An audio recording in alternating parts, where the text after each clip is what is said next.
Ni Mateo. Mao kini ang talaan sa kagikan ni Hesukristo, kaliwat ni Haring David, nga kaliwat ni Abraham. Gikan kang Abraham, ngadto kang Haring David, mao ang musunod nga mga kaliwatan. Abraham, amahan ni Isaac. Isaac, amahan ni Jacob. Jacob, amahan ni Juda ug sa iyang mga igsuon. Juda, amahan ni Perez ug ni Sira, si Tamar ang ilang inahan. Perez, amahan ni Hesron.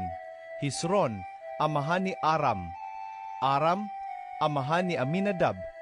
Aminadab, amahan ni Naason.